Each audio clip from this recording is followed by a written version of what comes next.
Herkese merhaba. Bol kazançlı, sağlıklı, güzel bir hafta dilerim. Şimdi haftaya gümüşle başlayalım. Şurada önemli bir destek bölgemiz vardı. 21.43, 21.18. Şu an için bu bölge halen çalışmakta. Ancak şurada bakın bir düşüş trendi oluşmaya başladı ve bu gece yarısı bu bölgeden direnç bulup satışlar bu bölgeden başladı. Dolayısıyla bu trend çizgimiz kırılmadığı sürece ki bunun içinde şu yukarıdaki 21.96-21.79 direnç bölgesinin kırılması gerekir. 21.96 üstünde kapanışlar görmediğimiz sürece aşağıda 21.18'in kırılıp geçmiş analizlerimde de bahsettiğim şuradaki stop bölgesini çalıştırıp hatta burada da bir çift dip yapıp döndürme ihtimalleri var. Ancak şunu da unutmayalım, artık yani şu tepe oluştuktan sonra aslında 20.45'in de kırılma ihtimali gündeme geldi. Çünkü burada yeterince güç toplayamadıkları gözüküyor. 20.45 altındaki stopları da çalıştırmak isteyebilirler. Hatta burada 20 önemli bir psikolojik destektir.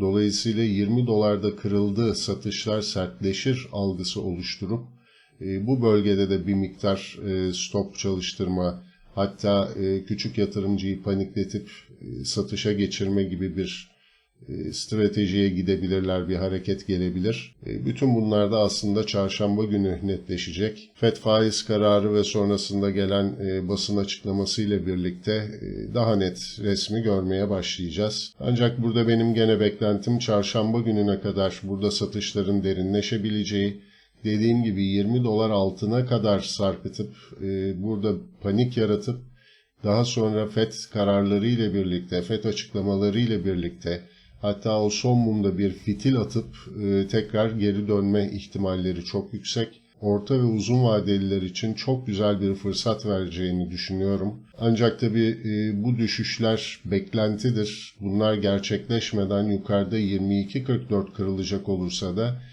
kademeli olarak bu sefer dirençler kırıldıkça alım yapılabilir. Uzun lafın kısası çarşamba gününe kadar şu alandaki hareketler belirleyici olacak.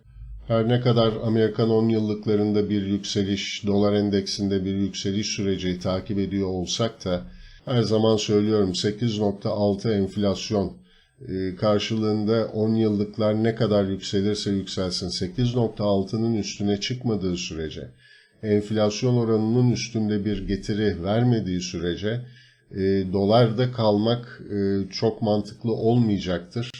Dolayısıyla da özellikle borsalarda da bakın çok sert satışlar görüyoruz. Borsalardan çıkan yatırımcının dolarda kalmayıp altın ve gümüşe geçecekleri süreç çok yakın. Çünkü oldukça ucuz artık. Yani şu fiyatlar neredeyse çıkartma maliyetine gelmiş durumda. Dolayısıyla bu alımlar başladığında da alım fırsatı vermeden çok sert yükselişler gelecektir. Orta ve uzun vadeliler için oldukça güzel fırsatlar vermeye devam ediyor gümüş. Buradan bir altın gümüş rasyosuna geçelim. Hatırlarsanız burada da 85-15 önemli demiştik. Bunun üstünde sert hareketler görüyoruz. Dolayısıyla burada da 88-35'leri takip edeceğiz. Bu bölgeye kadar olan yükselişler buradaki bir çift tepe sürecini tetikleyecek ve aynı zamanda gümüşte de bir çift dip görme ihtimalimiz var. Bunun da üstünde 90 ve 89-53 direnç bölgemiz var. Eğer gümüşte bahsettiğim o 20 dolar kırılımı gelip psikolojik destek kırıldı, artık buradan satışlar hızlanır algısını oluşturmak isterlerse altın gümüş rasyosunda da 90'lara doğru hareketler görebiliriz. Burada herhangi bir sıkıntı olacağını ben düşünmüyorum. Dediğim gibi faizler düşük, enflasyon yüksek kaldığı sürece dolarda kalamayacaktır yatırımcılar ve mutlaka burada bir artık altına ve gümüşe çok sert geçişler, çok sert hareketler gelecektir. Tabi burada da enflasyon verisi çok önemli olacak. Fed'in ben şahinleşebileceğini düşünmüyorum. Şahinleşse bile bunun geçici olacağını düşünüyorum. Çünkü Fed'in sert bir şekilde faiz artışı tüm dünyayı çok ciddi bir krize sokacaktır.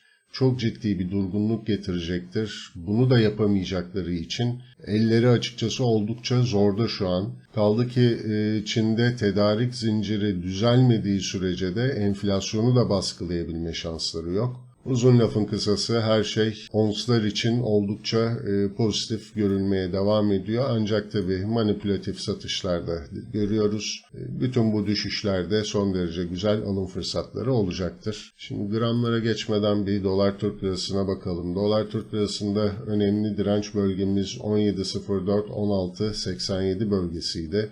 Artık bunun üstüne yerleşmeye başladık fakat tabii müdahaleler de gelmeye devam ediyor.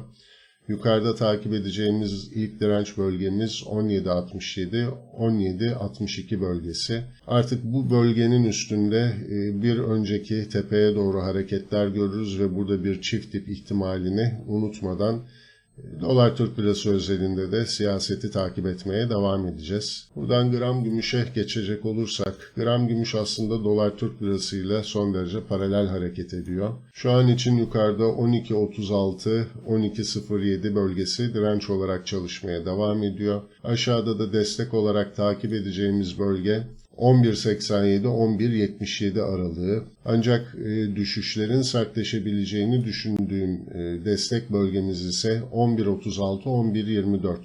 11.24 altında kapanışlar görmediğimiz sürece gram gümüşte de yönün yukarı olduğunu söyleyebiliyoruz. Tabii şimdi burada çok sık sorulmaya başlanan gene bir soru var. Hangi seviyelerden alalım, nereye kadar düşebilir gibi sorular var. Burada kendinize bir sabit belirlemeniz gerektiğini düşünüyorum. Türk lirasını mı kendinize bir sabit olarak alacaksınız yoksa doları mı? Eğer doları kendinize sabit olarak alıyorsanız, dolar Türk lirasındaki hareketleri görmezden gelip onslardaki hareketlere odaklanmanız lazım. Dolayısıyla ons gümüş 20.45 desteğine doğru hareket yaptığında gram içinde kademeli alım yapma zamanıdır. Ancak tabii o süreçte dolar Türk lirası nerede olur bunu bilemeyiz. O yüzden de dolar Türk lirasını önemsemeden ons gümüşteki düşüş süreçlerinde paçal yaparak düşüşlerde alım yapılabilir. Orta ve uzun vade yani 1 ila 3 sene içerisinde taşıyabilecekseniz bu söylediklerim geçerli. Daha kısa vadeliler için çok uygun yerler değil, dönüşün görülmesi lazım. Ancak orta ve uzun vadeliler için oldukça güzel alım fırsatları verecektir. Şu sabit belirleme konusunda benim için dolar aslında en doğru sabit olacaktır burada. Şöyle bir göstermek istiyorum şu Aralık ayında yaşadığımız hareketi. 23 Aralık günü 7.51'lere kadar düşen gram gümüşü takip ettik. 13 liralardan 7.50'ye düşen bir gram gümüş vardı. Fakat burada siz eğer doları kendinize sabit olarak aldıysanız bu düşüşün sizin için hiçbir önemi olmamalı.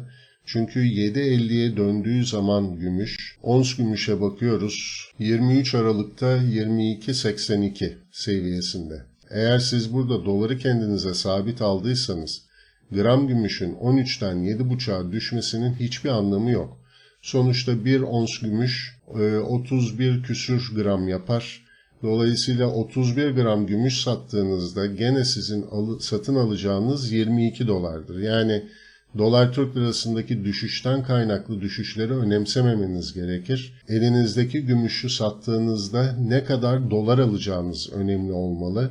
Dolayısıyla da dolar Türk lirasındaki hareketleri önemsemeden onslardaki düşüşlere bakarak orta ve uzun vadeyi hedefleyen paçal alımlar yapılabilir. Sonuçta sizin sabitiniz dolar olduğu için elinizdeki gümüşü sattığınızda kaç dolar alacağınız önemlidir. Sonuçta dolar 18 liraya çıktığında, gram gümüş 13 liralara çıktığında elinizdeki gümüşü sattığınızda alacağınız dolar gene 22 dolar civarlarındaydı. Yani dolar bazında bir şey fark etmeyeceği için dolar Türk lirasını takip etmenin de çok bir anlamı kalmıyor bu durumda.